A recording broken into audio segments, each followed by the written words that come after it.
And we're back with another episode of Brew Your Mind, a podcast where we get to drink coffee and beer and you get to sit back and listen to us ramble about what is on our minds. I am Justin. Hello, once again, Justin. I'm Jesse, and I'm sitting on the couch today. No green screen. Mm-mm. You know, because we keeping things, we're breaking it down, you know, just like we're breaking down the walls and barriers in this country. Mm-hmm. You know what I'm saying? This week is a wild time. You know what I'm saying?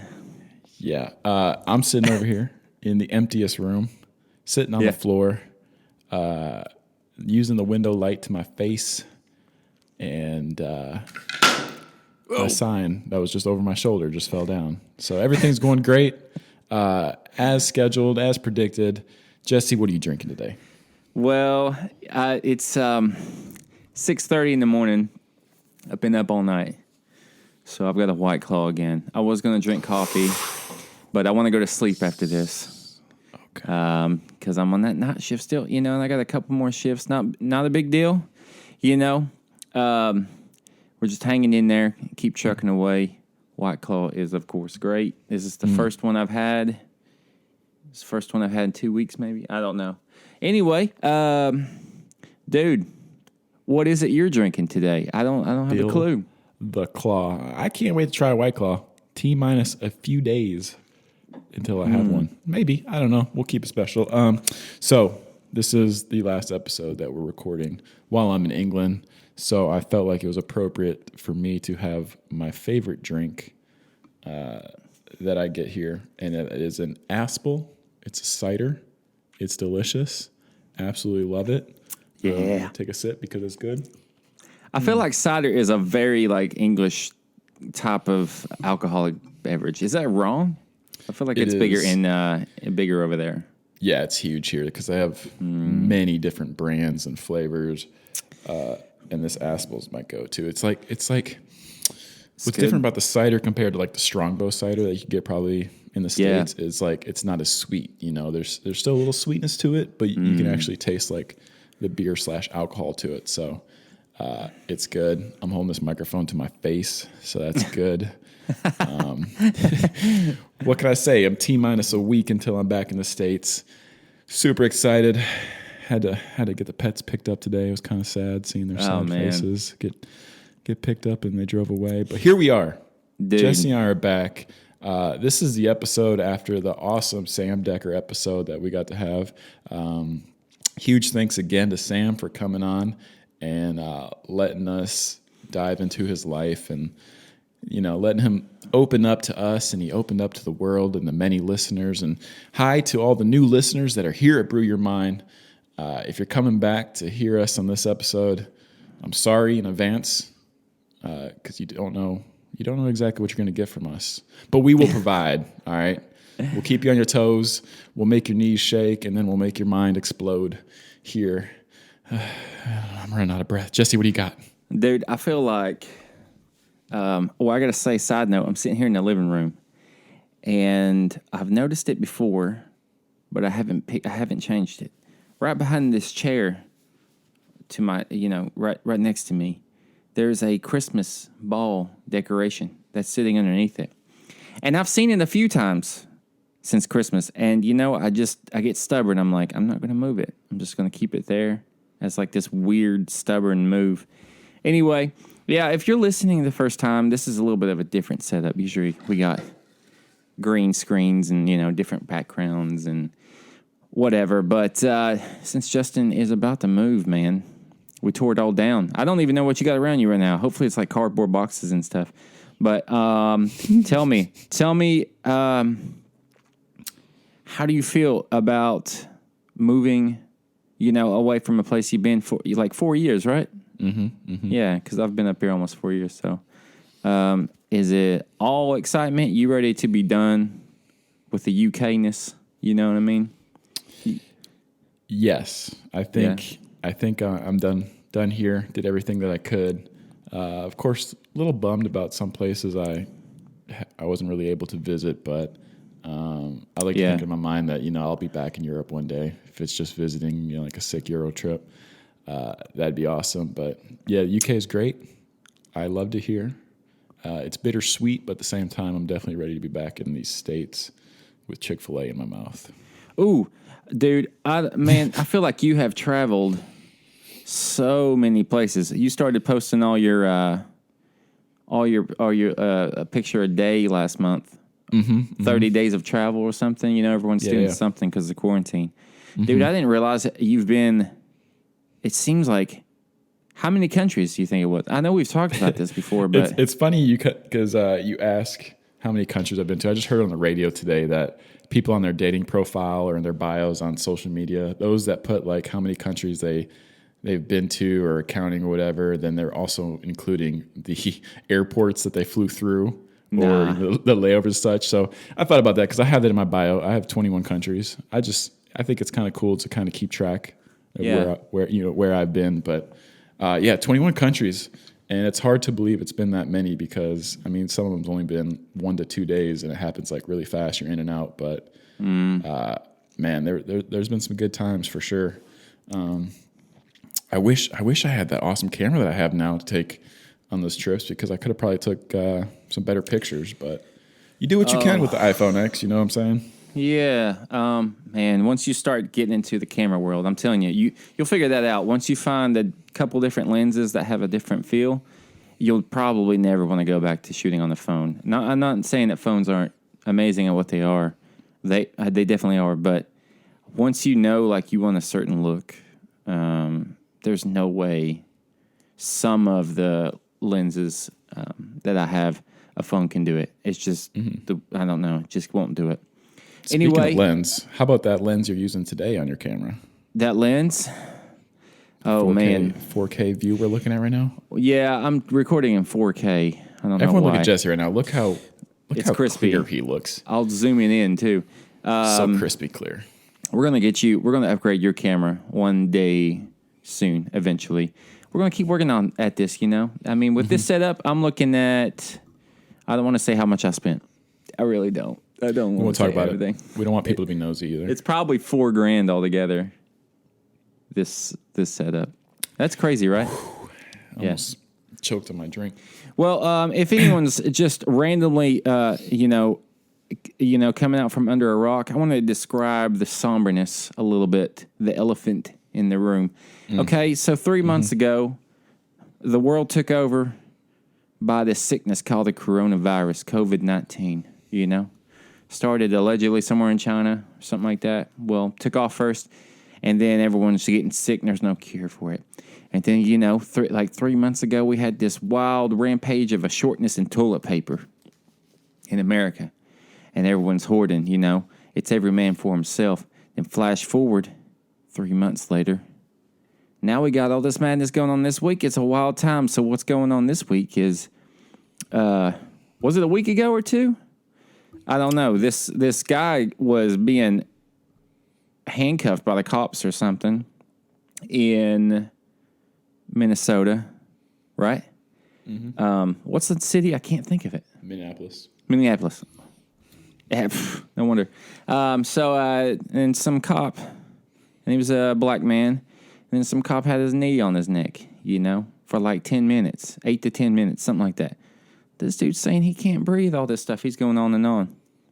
Well, then the dude, I don't know if he dies.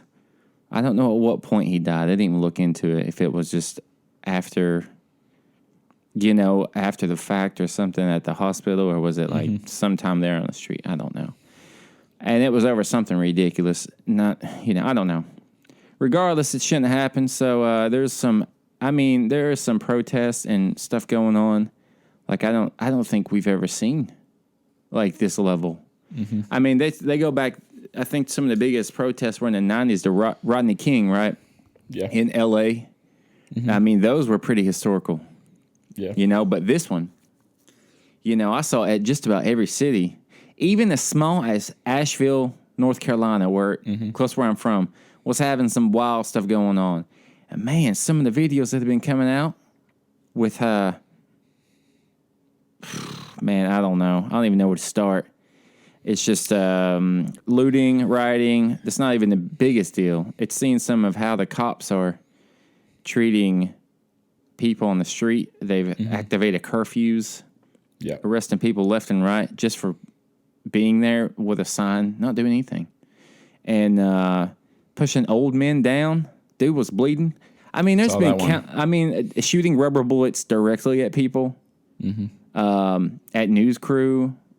I don't know where to begin. It's just overwhelming. Yeah. So I don't know. It's a lot to peel back and discuss. I know that it's pretty significant. You know, we have the large protests in the States, but it's turning into a worldwide event pretty quickly. I mean, down in London, they have big protests happening at Hyde Park. Oh, really? I just saw on Facebook here in the town I'm in, Barrie. They're having an organized protest Sunday at 2:00. I mean, they're organizing this stuff and they're all doing it for Black Lives Matter, but I don't think I've ever seen it to this point, you know. And I will say that I'm seeing more unity this going around, like compared to, I mean, we were in the St. Louis area when Ferguson happened, and all that. So that was wild. I think there was a little more. There wasn't as much unity during that time, but we did see a lot of protesting and rioting. But I think this going around, we're seeing more unity between the communities. We're seeing it across social media. We're seeing it, you know, with all the sports. I mean, there's just the Packers yesterday.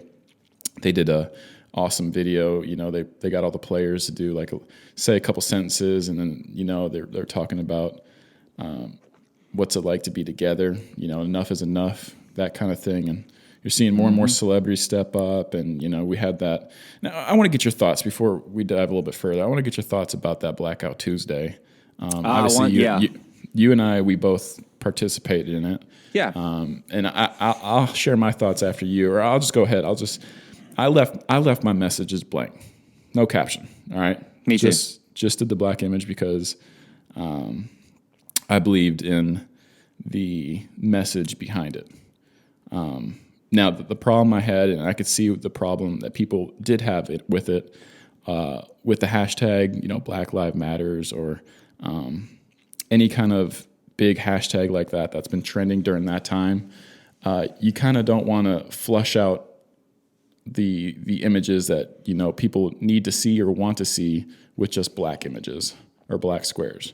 Yeah. So I can kind of get what people are saying with that. And then I saw what you put on Twitter. You know, you look up that hashtag, I forgot what the hashtag was, and then you just see a selfie of one person and then like 10 other black squares. And I was like, that person's trying to use its time to shine, I guess. I looked up Black Lives Matter, and just to see, because I saw someone saying the same thing. They were saying, don't use the hashtag. So I was like, oh, let me look. And sure enough, it was right as soon as I hit it, was, you know, the page was filled with black squares, and there was one chick who took the opportunity, I guess, to put like a selfie. I mean, I don't know. Maybe she was just oblivious, but I was like, hey, that's one way to stand out. You know? Yeah. Good or bad. Exactly. I don't know if she was intentional about it or anything, but I just thought that was funny. I don't know. Mm-hmm. Yeah.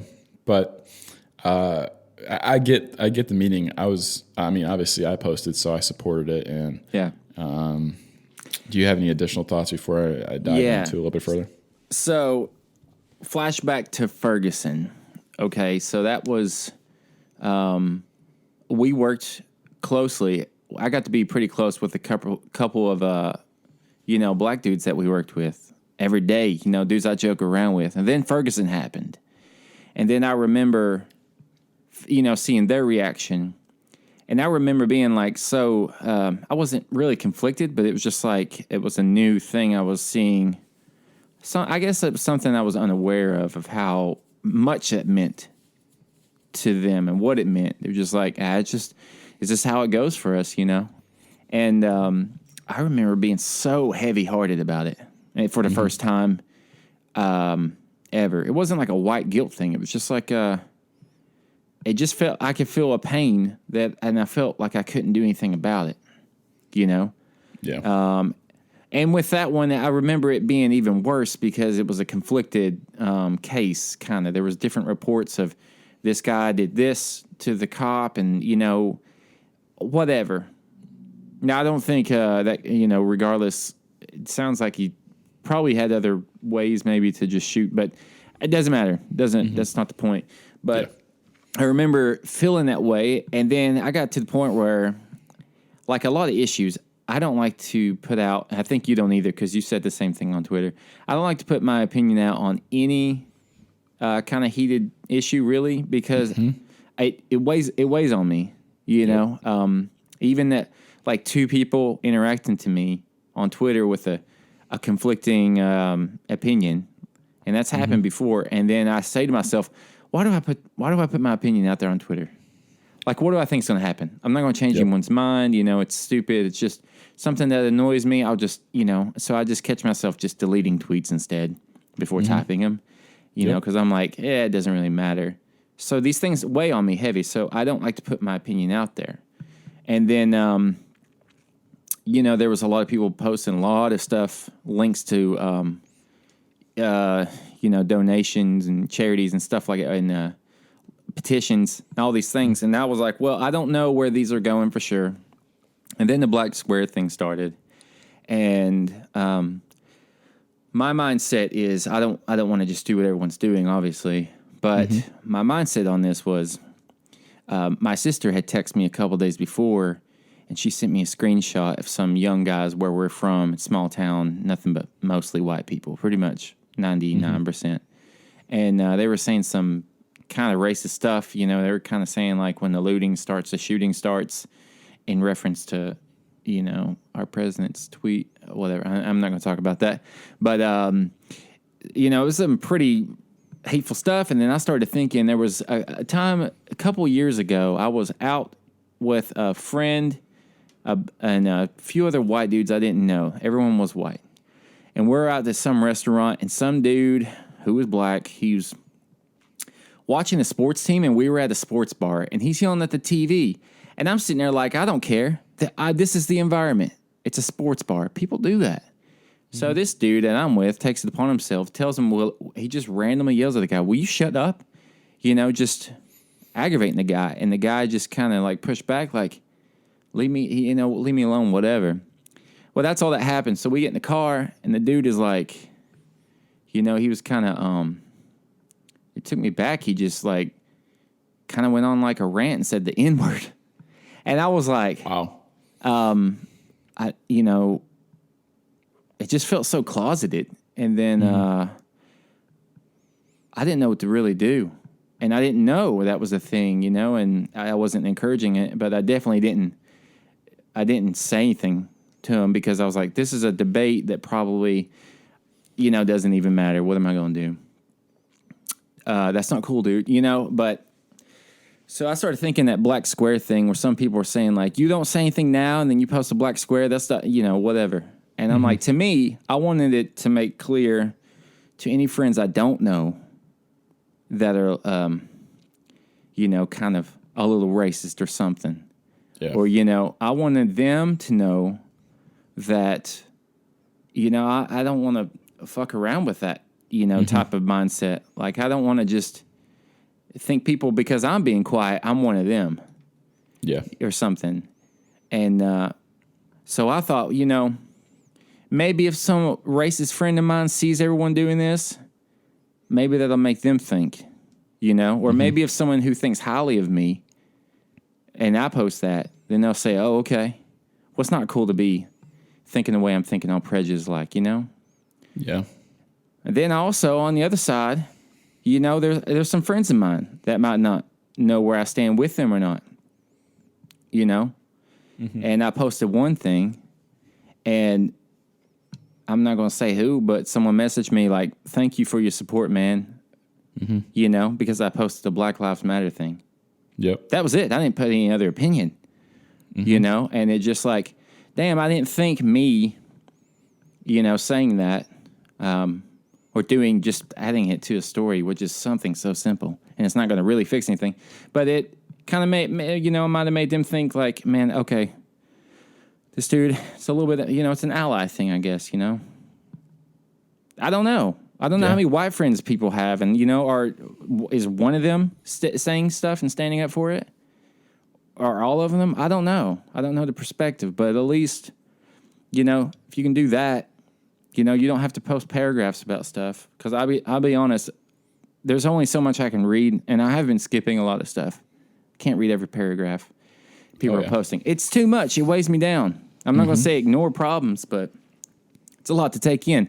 But yeah, that's how I feel about it. I just feel like, I don't want to, I don't like to bring myself open to arguments or anything, but now's not, it's different now. It's just like, some things I don't like to get involved because I'm like, okay, I can see maybe there's more to the story, or this or that. But these stories have been happening recently, more so. A dude goes jogging and two rednecks shoot him. I know that's not cops, but I mean, that happened back in January or something. What the heck? And then this, and then all these other videos, it's honestly kind of weighing me down, man. I kind of need a balance of something else. I've been trying to stay off social media because I'm not saying like all this addressing these problems in our nation is bad. It's good, but it's a lot. There's a lot going on, and it's a lot, it's hard. especially for us and everyone else in the world that is just getting through the tail end of this COVID crisis or pandemic. Like we've just been sitting inside our houses for weeks, months, not being able to socially engage with anyone outside of our family or your closest friends. And then we're getting put into this, where everyone's got that all built up inside of them. And then you have this happen, and it just comes pouring out, and it comes out, in a big way. And back to the black square posted on social media. One thing that I was worried about was if anyone could think, if someone doesn't post this, I know where they stand, that kind of thing. And it crossed my mind, but I'm like, no, people shouldn't think like that. They can't think like that.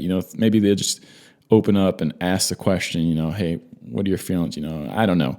But that is one thing I was worried about. I was like, so you see some friends of yours, they're normally on social media, they don't post it. Yeah. Or there's some people thinking like, okay, this person doesn't care about what's going on.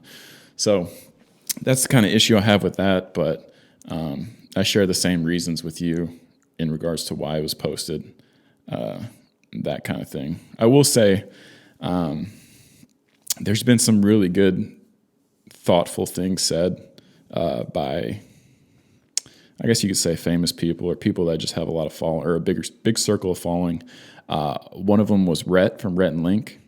He shared like a 9-minute video. He actually wrote a letter, and then the video was him reading the letter, and it's supposed to be like a letter to himself and kind of explaining how you should properly think about what's going on, or if you had a chance to actually think about it, this is how everything should be laid out. Highly recommend checking that out. I just shared my story, so if you want to watch that, that's good. And then, I was kind of questioning about how much I wanted to say on the podcast regarding what's happening, because you don't want to say the wrong thing, and then that's it. It gets blown out of proportion, and then people dissect it further, and then all of a sudden you lost all your credibility or whatnot. Yeah.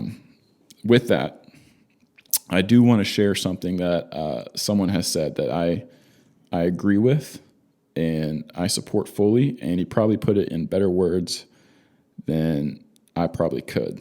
So, is there anything you want to say before I dive? It's a little paragraph, but I was just going to read it because I like it big time. Well, I'll say, just for you and me, I know like it goes back to our nature to not want to talk about these things because you're afraid of the heat or afraid of saying something, catching that wrong way. But I feel like everything else is irrelevant right now, and it's not that I want us to focus so much just to talk about what's relevant, just for the listeners or whatever. But I also don't want to put out a podcast next week or Monday or whatever, and it kind of seem like this doesn't mean a lot to us because we're two white guys. Yeah, like everything, like nothing matters, and we're just going to keep continuing to do what we do and talk about other things. Yeah, I completely understand. And I just feel like maybe I'm just feeling the impatience of everyone else, but it's shocking the video of that came out. George Floyd. Am I saying his name right? Just blanking. Mm-hmm. I do this when I'm on air. And it's just one of those times, like, whether you're passionate about issues or not, it's just one of those times I throw caution to the wind. If you feel like you're going to say something upsetting, it's one of those times you got to say something. You got to set that new feeling in the room for people. Just like posting a black square, you got to make your closet racist friends or something who might have something otherwise to say. You got to let them know where you stand. So, I don't know. I want to hear what you're about to read because I'm not sure what you're referring to. I'm interested. Yeah. So Kyle Korver posted this. He's a basketball player for the Milwaukee Bucks, but he's been in the league for many, many years. Probably go down as one of the greatest 3-point shooters to ever play the game. But he had a post. It's just a picture that says Black Lives Matter, but it's the caption that I just think it's really well written. So I thought I'd share it. So this is from Kyle Korver. Here's what I don't know. I don't know a single thing about what it's like to be black or a brown person in a country with an unjust and often violent system embedded in its institutions. I don't know the right words to say all the time. I don't know many of the books I should read. I don't know enough of America's history or oppression that's often left out of official histories. I don't know what I don't know. Those are all forms of privilege. And then he takes a break. He dives in a little bit further. But I just wanted to write a short post about what I do know. As a white person and a white man, I want to talk about our own communities, white communities, privileged communities.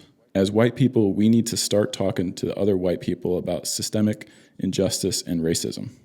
This can be done as we're simultaneously looking to our black and brown friends and coworkers and leaders to guide us. But this part is on us. We need to start having our own versions of, in quotations, the talk, where we are at home, at the office, on the basketball court, at church, etc. We struggle in a serious way with our responsibility in this larger conversation about racism, because even if we are all ill-informed, we know enough by looking with our own eyes. People who are struggling against injustice shouldn't have the burden to explain why that injustice matters to them and to us. They shouldn't have to constantly give us advice about how to help.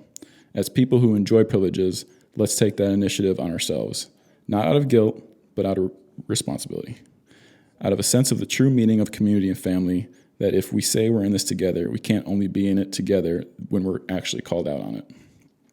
That starts with me and you, and it seems to me that it's the minimum requirement, but I believe we should start there. And he says, share your comments. Thoughts on that? Yeah, that goes back to there's a couple things. I think I was talking to Kyle at work about, I was getting heated. It was right after this happened. And I remember, I don't know how I got talking about it, but when I first moved to Augusta, Georgia, I moved there from, East Tennessee, hillbilly country. There's, not even a city that big close. Well, I moved there, and there's a large African-American community. And I remember being like, damn, this is different, whatever. Not like racist thoughts or anything. It's just different. And I had a job after a couple years of living there. I had a job that, kind of made me go to different parts of the city. And over towards the west side is the newer part, Evans, Georgia.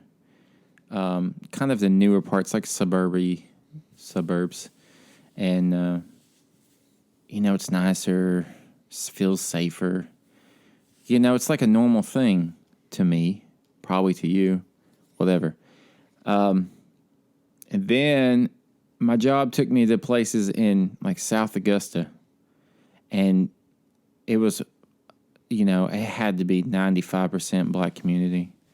And it was like the poorest stuff I've ever seen. It looked like something out of a movie. A lot of these houses just overgrown, no windows. I had to go into people's houses that delivered like medical equipment. And I had to like go into their houses and see how they're living, no air conditioning. Some of them no windows, screen doors. Just the most absurd, to me, absurd things. And I just felt like it was like why is this all like, it feels so segregated, and I'm sure it's not just Augusta alone. It's a lot of places, but what's going on? Why is this extreme poor that you hear about in movies and stuff? And then you're seeing it. And then normally these are the things we'll never have to face. Me being from small town, never hardly experienced anything. Augusta was a big city to me, and it's not relatively, and then I was being, I had to go face these places, these uncomfortable situations, and see how people were living. And I was just, it was totally oblivious. Like, you don't know, kind of what your experience is. Like what you just read. Like, you don't know what people experience, like what their environments are. And it's the same thing, that feeling with Ferguson. And then the coworkers that I could see how they felt about it. It was like I was in their house. I was having to kind of experience that and feel that weight a little bit. Yep. And I think some of the problem is with these racial arguments, it's easy for a lot of white people to brush it off because it feels like you're on the defense a lot. Because it feels like when people say stuff like white privilege, it's making assumptions about you. So then you say, well, I'm not like these rich guys that you think in your head, like the stereotype of a, frat boy, whatever, privileged white guy, I don't want to be that. Just like when people say negative stuff, millennials, and then they throw you in that bucket or whatever. Or you're an old person, so you must be behind the times and racist. That's not fair. So then, it causes, it's hard for people to change their mind when they're feeling attacked or defensive. Absolutely. And I feel like a lot of these issues that we've had, for one, sometimes you don't know what's real because you don't live in experience. I walked into a place one time with a dude, good friend of mine, and he was like getting pissed off that he was like getting some looks from all these white people in there. And I was thinking in my head, I was like, man, this dude is so, like, my reaction was, man, this dude is so keyed up on almost looking for racism that he's making something up right now. Because I was there with him, and I was like, well, I didn't see that. So I was thinking, man. So then I make assumptions about other people. So then I assume that, people of the black community are primed for it. They're ready for a look to be a racist issue. When that's not true. You know what I'm saying? I'm not black. Nope. I don't know what these people have been through, And it's the defense for a lot, I'm not saying that's how you feel, but it's a defense to say, like when someone says, I've been followed around stores before, and then, we're primed as, like, a lot of people are primed to be defense. Be like, well, have you really? Or are you just, people say the victim card, victimhood. That's the buzzword that people say right back at these people. It's just the victimhood, That's what that community is doing. So then it causes all this confusion and hatred and assumptions, Everyone's guilty of it, But then when it just keeps getting thrown in your face and it's more and more shared, and there's not anything you can argue about it. With this case, what just happened, what are you going to argue? You know what I mean? This dude had a knee on his neck. What is going on? And then people say, well, and then I've seen the defense. Well, white people get killed by cops too. No big deal. But it's like, well, what are you talking about? Isn't that an issue that you hear about cops killing people? Like, relatively normal? Just like, you hear shootings and stuff? Those people are the same ones that are people are saying Black Lives Matter, and those people are going, hey, no, all lives matter.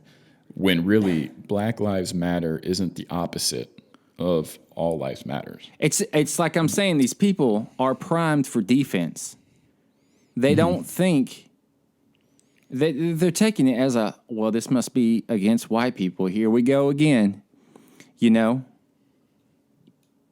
everyone gets defense. No, exactly. Everyone is so primed and ready. And I'm saying it's on every side. You see it on, every side.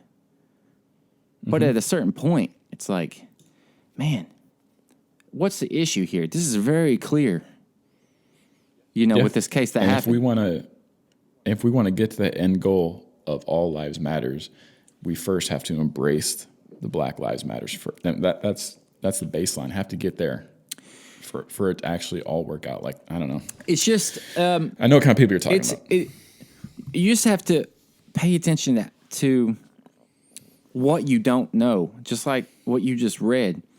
Like, I didn't know a lot of these crazy cases. Like, I saw a case the other day, a picture, a few days ago, of this, a mugshot of a young 14-year-old boy who was put in an electric chair at 14, and this happened in the 40s.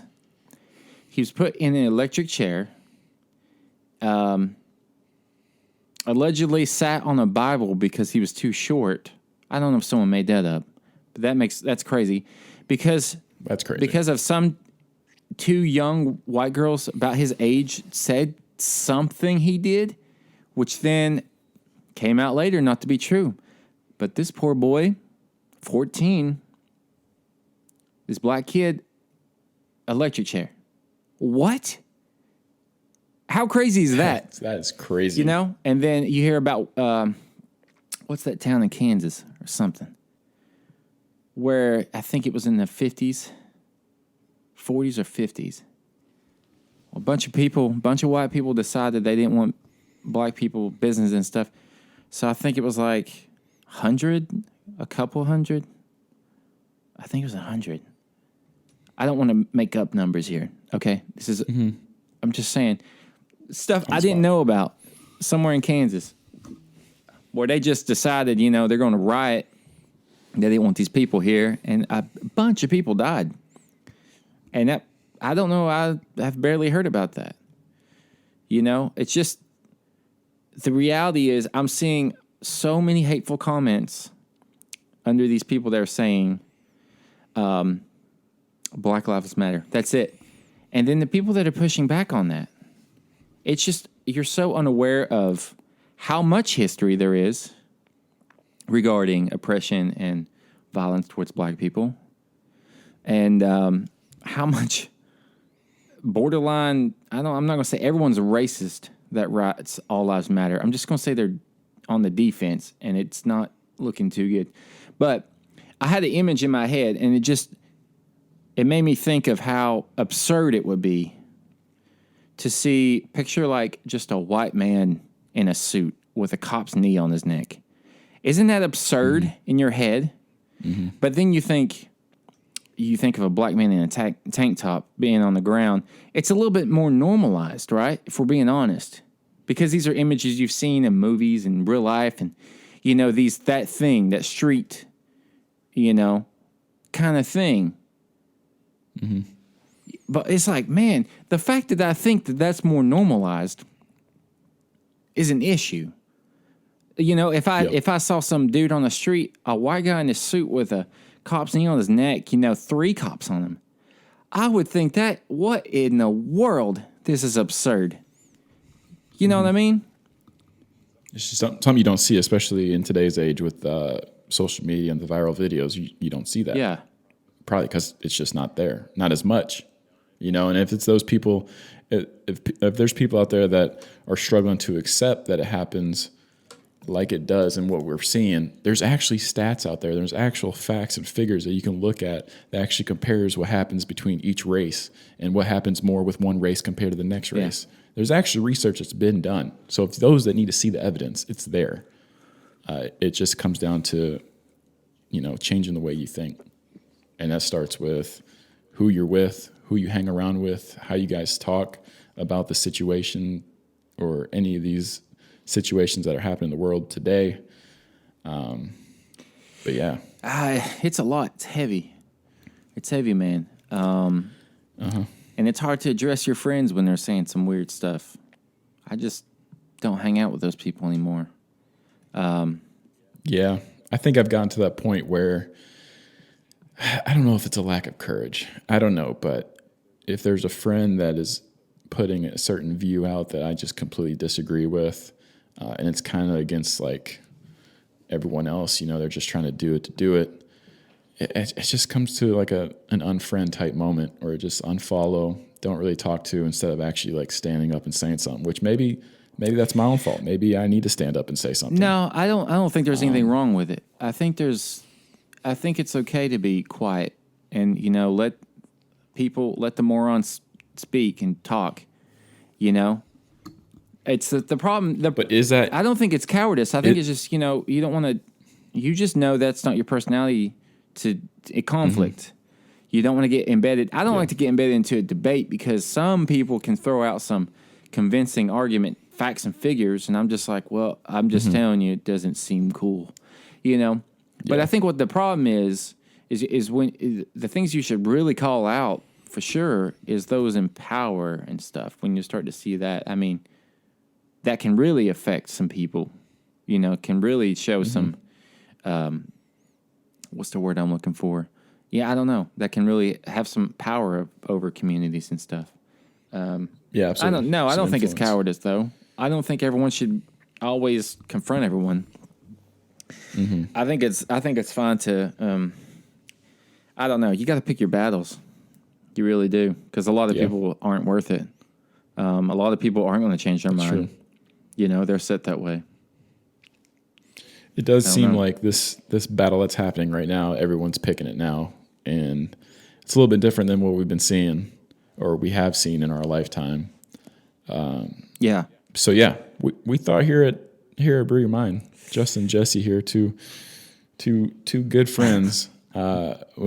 We felt like it'd be a good time to talk about this because, like Jesse said, we didn't want to just press on and come up with some stupid topic and ramble on about it. And you're like, are these guys numb to what is happening right now in this world?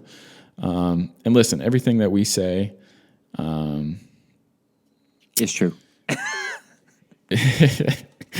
That's right. Fact check it. No, what we say is our own opinion. I feel like we should say this just in case, but it is. Has nothing to do with the DOD, the U.S. Air Force, anything like that. This is our own personal opinion. Justin Kate, Jesse Gibbs. Just in case everyone wants to throw that out there. We're going to have the listeners sign an NDA, so you can't disclose anything. Yep. I don't feel like we said anything too controversial. Look, I know people want to hear us talk about the president, okay? But you got to understand, we can say how we want to feel or this and that, but we got to watch. It's just the rules, man. You got to watch what you say. It's exactly what I put on Twitter the other day about me remaining quiet doesn't mean I have nothing to say. Yeah, same. That's just the kind of position that I'm in, and the same position that Jesse is in as well. And I hope our listeners are at least respecting that. And if you guys want to hear, our own personal opinion, you can hit us up, and we'll gladly have a discussion with you. But I'm not going to go off the rails on this podcast where it's out to the world and it's going to be there forever, kind of thing. I feel like I should make that clear to some people because I've seen a lot of people that say if you're not, voicing out this and that, then you side with the oppressors. I'm like, look. I got a job, and at this time when Corona hit, everyone's losing their jobs and worried about this and that. I've been extra thankful for my job. It's been good, and it's a blessing. So we just can't talk about some things, But there are some things that are not directly related to anyone in our leadership or whatever. And exactly. We do have our top of the line leaders in the Air Force, they've been speaking out and expressing how they feel. More so. So that's been awesome to see as followers of them. It makes you feel a little bit better with the position that you're in, with how much you're actually able to say or how much you're willing to share. Like, can I actually get away with a black square on Instagram? Of course, that's not a problem, but it's those kind of thoughts that we have with the job that we have that hey, we love to do and we're thankful for. I actually thought I'm gonna try and get our chief of the Air Force, which is only one. If you don't know the context, listeners, there's enlisted is us. It's E, and then there's the officers. Those are the generals and colonels and this and that, And there's one top position, Chief Master Sergeant of the Air Force, and it's a rotating. They rotate every 3 or 4 years, or something like that. I think 2 or 3. Yeah, 3. Because he's done at the end of this year. I think he's been 3. They hold a position. And it's one elusive, very important position, but amazing dude, Chief Wright. What's his first name? Caliph, I think. Yep. I thought one of these days I'm going to try and reach out somehow, shoot him an email. I don't know, and that'd be amazing. And, see if we can get him on here. Because the worst he can say is no, and what? I don't care. What am I going to get in trouble? You sent an email to the chief of the Air Force. Yeah, I did. Because we're go-getters. We're winners here. Aim high, fly, fight, and win, all that stuff. Air Force, baby. My apologies for trying to spread the message that he shares that everyone believes in. Right. And, hey, my bad for trying to do my part, my little part. But, no, he did a briefing on Zoom like 2 weeks ago, and it was like live on YouTube. And he was doing it for like the civilian company that wanted like a key speaker. So he was speaking on behalf of the Air Force and him as the position he's in as a leader. And just the knowledge that he has. And I don't know, some people are just meant to be in their position. Yeah. And that's one person for sure. That dude's awesome. That has found his calling, so. Outside of that, Jesse, is there anything you want to bring up or discuss before we shut this down? There are a couple things. Let's hear it. I'm reading something regarding racial disparity, or what is it I'm saying? Punished black airmen more, report says. The Air Force. I don't know. I'm not going to get into that. Who knows? I do want to shout out. I got something on my head here. For the first time here, I got Crown Supply, and this is not a sponsor. He has not paid us. Hashtag not an item ad. But I ordered a hat from Tev, the guy that owns this company here. And you've seen Justin. I know you wore the hat several times, if not every time from, the last few episodes. Oh, yes. You got it on now? I do not. Man. I actually had to pack it away. So I got the beanie on now, black one. And, I got to tell you, Tev, if you're listening, that made my day, man. Yesterday, I got the package, and I opened it up. I ordered a pink hat. I don't know. I just wanted it. A pink one that's just, it's a dad cap kind of thing. And I opened it up, and it had a black beanie in there, too, the one I got on now. And there was a thank you note. And Tev wrote a thank you note, and it was just like talking about what me and you do, Justin. And he was like, I wrote this little stuff, and he was like, I threw in a black beanie because I know you like to wear beanies, which is true. And he's such a real one. Yeah, and I was like, I don't know if people know how much small acts mean to some people, but that was so nice and made me so giddy. Made me so giddy, dude. I was walking around the house like, man, I can't believe. So big shout out to him. I want you guys to, and I don't want this to sound patronizing or anything, but I've seen there's been a push on social media for throwing out some companies, creators, artists, whatever, that are black owned. And Tev is definitely, pushing it, and he's got some high quality stuff.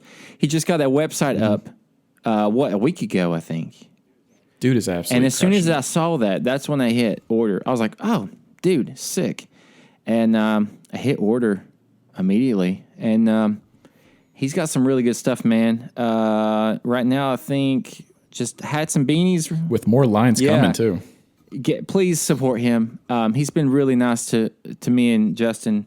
I don't even know where anything goes with this podcast, but if we continue to grow, he's going to be a staple of a sponsor. Well, he's not sponsoring us. He didn't pay us. He's not bribing us or anything. But sweet guy. And I just want to say that meant a lot that you sent a beanie. And I hope that anyone listening, please check. We'll throw a link somewhere. I'll throw a link in the YouTube video.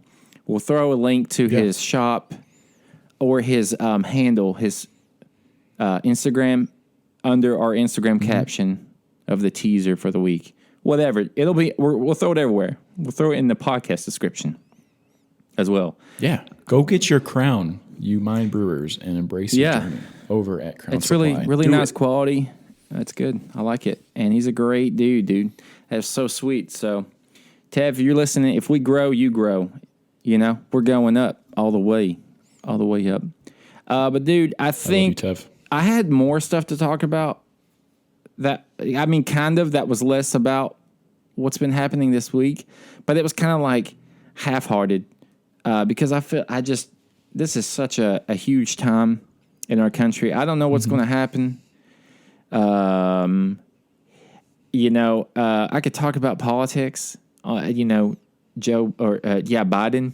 What a weird choice for a pick for the Democrats. But anyway,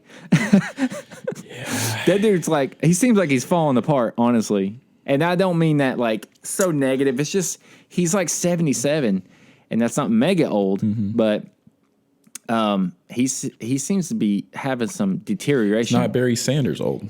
Oh yeah, but Barry. I mean, he's sharp though. He's pretty much he's on it. So I don't know. It's just a weird pick. I'm interested to see how November will play out. Very interested. It's going to be interesting. Hey, everyone listening, primary elections are coming up, and probably in your city here soon. So do your thing and vote. Check your states. The mail-in options. Tennessee just passed. They're going to do full mail-in option.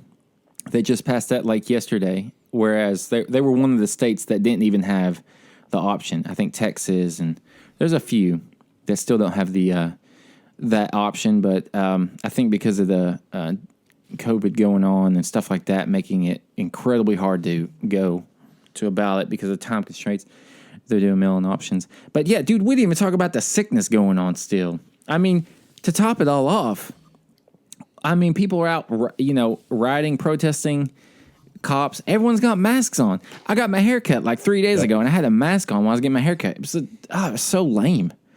I was like, this is so uncomfortable. I gotta be quarantined for 2 weeks when I get to my next place. Hey, that's not bad for you. That'll give you some more time to whatever. But it's just weird times. It's like you move to a different spot. You hit the ground running and process, get to work, but now. Stop everything you're doing. Stay inside a place for 2 weeks. Don't do anything, and then you can start doing your job or whatever. So, dude, I'm so excited. Still trying to adjust. I'm so excited you're moving. I can't wait. I'm looking forward to moving for sure. It's going to be awesome. Yeah, in October. We'll see. Yeah. Next time you hear from us, you beautiful people listening, I will definitely be in the States. Jesse will be back from his secret. Oh yeah, I'm going on a secret camping. So I'm going to be. Yeah, so our next episode may be delayed. Maybe. Maybe. I'll be out for a while. I won't say how long, because people are weird. But yeah, I'll be. People are weird. It's going to be sick. I'm going to be camping next to a glacier doing some ops with some helicopters. It's so cool. Sick. I did it 2 years ago. It was dope. That's awesome. But yeah. So make sure you look at Jesse's Instagram because he's going to share some legit content. Yeah, after I get back, because there's no cell service or anything out there. We have a sat phone, so if you need me, call me. Hey, if you need me, call me. What else is there? No matter where you are. Yeah, and then you're going to be moving. Dude, I don't know when the next time we're going to be doing this. I mean, I guess we could pull it off the week after or something. Yeah, we'll make it happen. I'll set up shop in the airport. We'll get creative. I'll be in the airport. I'll be off night shift now. Let's go. So I'm working my last 2 night shifts next couple days, and then and then I'll be back on the day shift. So yeah. That's all I got to say. Well, good stuff. Dude, I'm sorry to everyone if the energy is a little bit low this time. I just don't want to put it on that much because I don't want to remain I want to read the room. I want to be in that vibe, I want to make sure that we're keeping it real, genuine, because that's how we is. Yep. That's all I got, dude. We're hitting an hour here, so I hope everyone has a great week over. If you're out protesting, I hope everyone's safe. Hope nothing wild happens to you. If you get that tear gas, we've been there, right, Justin? We had the tear gas one time. We know how that stinging feels. Just keep your eyes closed. What else about that? Just try and don't breathe in too much. I don't know, man. That's crazy. Wise words from a wise man. No, Jesse's right. I mean, sorry we couldn't bring the humor that we normally bring, especially after such a awesome episode that we had with Sam. But hey, thanks again for all you guys listening, reaching out to us, saying how much you loved last episode, and we'll try to keep that momentum going. Try to keep some more guests coming in, keep it interesting, but. For now, we felt like this was important to talk about, so you know how we kind of feel and everything. And here at Brew Your Mind, we see you, we hear you, we are with you. So thank you, everybody. Hope you guys have a good next couple weeks. Stay safe, and don't forget to brew your mind.